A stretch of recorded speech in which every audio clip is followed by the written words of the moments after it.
بسم اللہ الرحمن الرحیم۔ صلح حدیبیہ کیوں ہوئی؟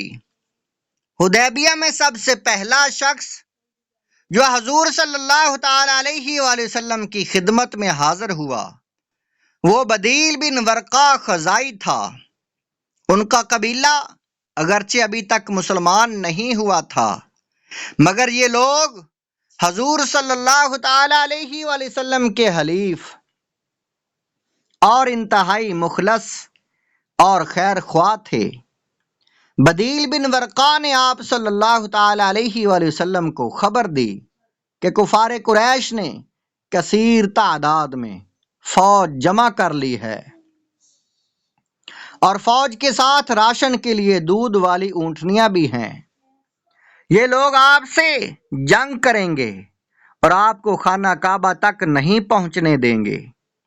حضور صلی اللہ تعالی علیہ وآلہ وسلم نے فرمایا کہ تم قریش کو میرا یہ پیغام پہنچا دو کہ ہم جنگ کے ارادہ سے نہیں آئے ہیں اور نہ ہم جنگ چاہتے ہیں،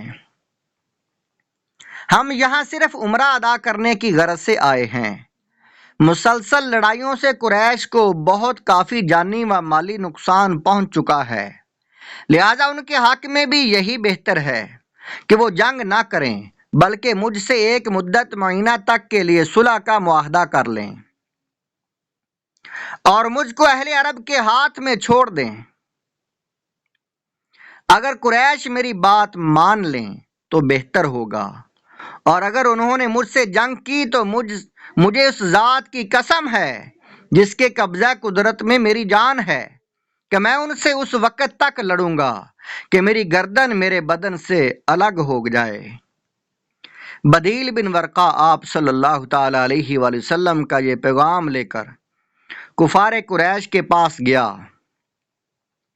اور کہا کہ میں محمد صلی اللہ تعالی علیہ وآلہ وسلم کا ایک پیغام لے کر آیا ہوں، اگر تم لوگوں کی مرضی ہو تو میں ان کا پیغام تم لوگوں کو سناؤں۔ کفار قریش کے شرارت پسند لونڈے جن کا جوش ان کے ہوش پر غالب تھا شور مچانے لگے کہ نہیں، ہرگز نہیں، ہمیں ان کا پیغام سننے کی کوئی ضرورت نہیں ہے۔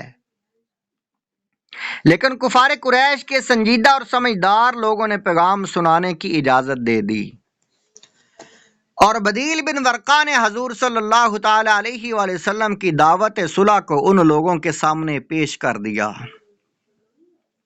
یہ سن کر قبیلہ قریش کا ایک بہت ہی معمر اور معزز سردار عروہ بن مسعود ثقفی کھڑا ہو گیا اور اس نے کہا کہ اے قریش، کیا میں تمہارا باپ نہیں؟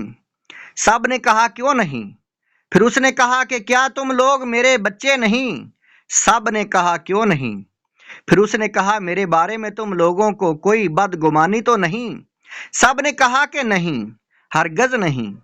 اس کے بعد عروہ بن مسعود اس نے کہا کہ محمد صلی اللہ تعالی علیہ وآلہ وسلم نے بہت ہی سمجھداری اور بھلائی کی بات پیش کر دی، لہذا تم لوگ مجھے اجازت دو کہ میں ان سے مل کر معاملات طے کروں۔ سب نے اجازت دے دی کہ بہت اچھا، آپ جائیے۔ عروہ بن مسعود وہاں سے چل کر حدیبیہ کے میدان میں پہنچا اور حضور صلی اللہ تعالی علیہ وآلہ وسلم کو مخاطب کر کے یہ کہا کہ بدیل بن ورقہ کی زبانی آپ کا پیغام ہمیں ملا۔ اے محمد صلی اللہ تعالی علیہ وآلہ وسلم، مجھے آپ سے یہ کہنا ہے کہ اگر آپ نے لڑ کر قریش کو برباد کر کے دنیا سے نیست و نابود کر دیا تو مجھے بتائیے کہ کیا آپ سے پہلے کبھی کسی عرب نے اپنی ہی قوم کو برباد کیا ہے؟ اور اگر لڑائی میں قریش کا پلہ بھاری پڑا تو آپ کے ساتھ جو یہ لشکر ہے، میں ان میں ایسے چہروں کو دیکھ رہا ہوں کہ یہ سب آپ کو تنہا چھوڑ کر بھاگ جائیں گے۔ عروہ بن مسعود کا یہ جملہ سن کر حضرت ابوبکر صدیق رضی اللہ تعالیٰ عنہ کا صبر و ضبط آپ کو تاب نہ رہی۔ انہوں نے تڑپ کر کہا، اے عروہ، چپ ہو جا، اپنی دیوی لات کی شرمگاہ چوس، کیا میں بھلا اللہ کی رسول اللہ صلی اللہ علیہ وسلم کو چھوڑ کر بھاگ جائیں گے؟ کیا ہم بھاگ جائیں گے؟ عروہ بن مسعود نے تعجب سے پوچھا کہ یہ کون شخص ہے؟ لوگوں نے کہا کہ یہ ابو بکر ہیں۔ عروہ بن مسعود نے کہا مجھے اس ذات کی قسم جس کے قبضہ میں میری جان ہے، اے ابو بکر، اگر تیرا ایک احسان مجھ پر نہ ہوتا جس کا بدلہ میں اب تک تجھ کو نہیں دے سکا ہوں تو میں تیری اس تلخ گفتگو کا جواب دیتا۔ عروہ بن مسعود اپنے کو سب سے بڑا آدمی سمجھتا تھا، اس لیے جب بھی وہ حضور صلی اللہ علیہ وسلم کی کوئی بات کہتا تو ہاتھ بڑھا کر آپ صلی اللہ علیہ وسلم کی ریش مبارک پکڑ لیتا تھا اور بار بار آپ صلی اللہ تعالی علیہ وآلہ وسلم کی مقدس داڑھی پر ہاتھ ڈالتا تھا۔ حضرت مغیرہ بن شعبہ رضی اللہ تعالیٰ عنہ جو ننگی تلوار لے کر حضور صلی اللہ تعالی علیہ وآلہ وسلم کے پیچھے کھڑے تھے، وہ عروہ بن مسعود کی اس جرات اور حرکت کو برداشت نہ کر سکے، اور عروہ بن مسعود جب ریش مبارک کی طرف ہاتھ بڑھاتا تو وہ تلوار کا قبضہ اس کے ہاتھ پر مار کر اس سے کہتے کہ ریش مبارک سے اپنا ہاتھ ہٹا لے۔ عروہ بن مسعود نے اپنا سر اٹھایا اور پوچھا کہ یہ کون آدمی ہے؟ لوگوں نے بتایا یہ مغیرہ بن شعبہ ہیں۔ تو عروہ بن مسعود نے ڈانٹ کر کہا کہ اے دغا باز، کیا میں تیری عہد شکنی کو سنبھالنے کی کوشش نہیں کر رہا ہوں؟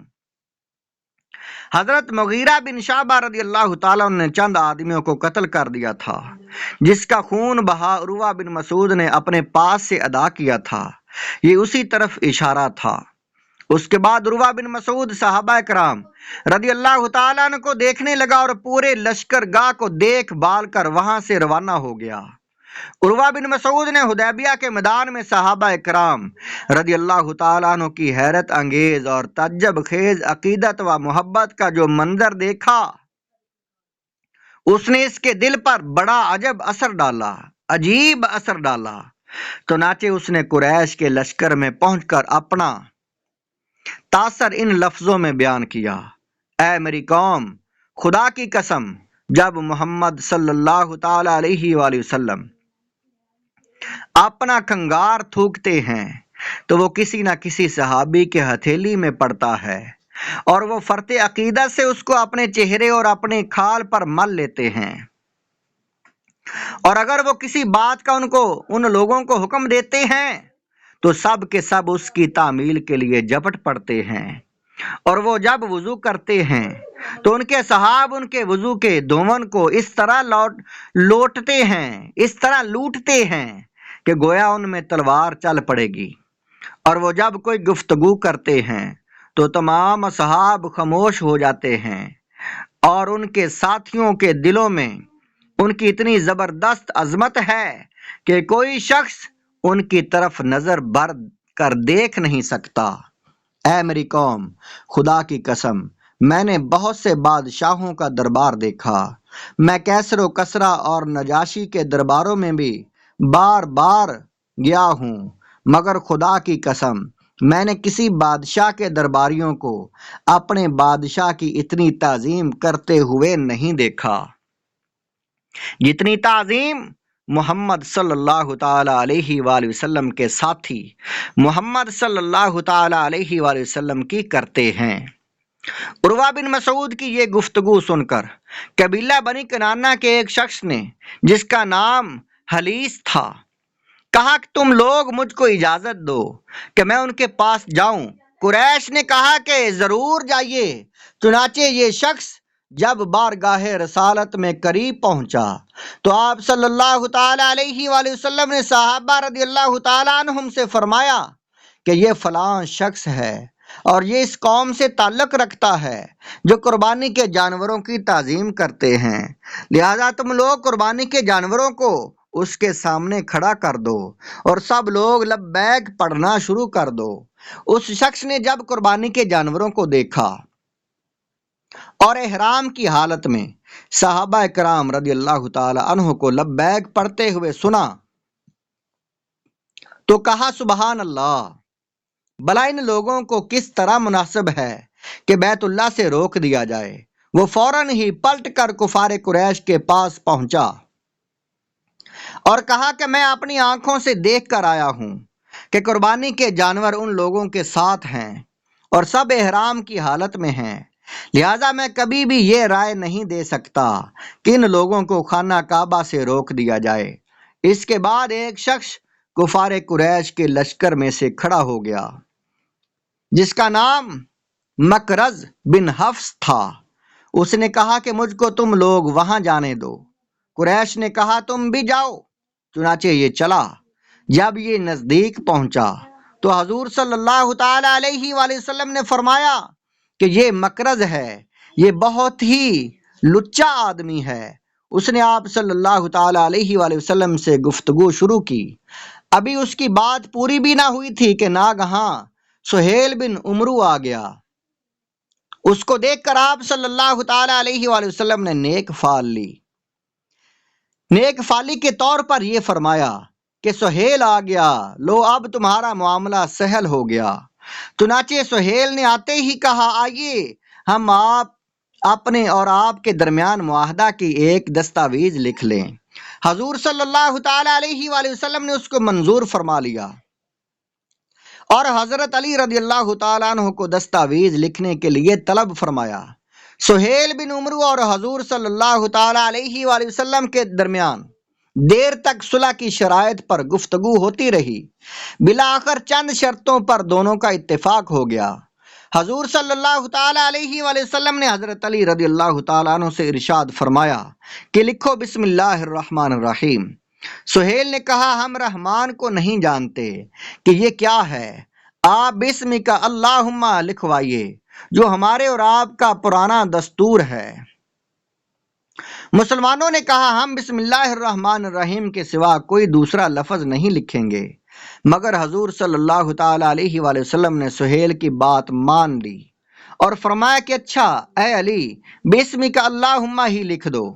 پھر حضور صلی اللہ تعالی علیہ وآلہ وسلم نے یہ عبارت لکھوائی ھذا ما قضا علیہ محمد رسول اللہ، یعنی یہ وہ شرائط ہیں جن پر قریش کے ساتھ محمد الرسول اللہ صلی اللہ تعالی علیہ وآلہ وسلم نے صلح کا فیصلہ کیا۔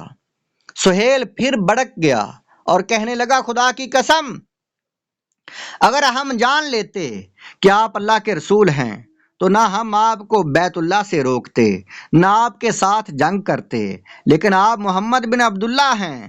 لکھیے آپ صلی اللہ علیہ وسلم نے فرمایا خدا کی قسم میں محمد رسول اللہ بھی ہوں اور محمد بن عبداللہ بھی ہوں۔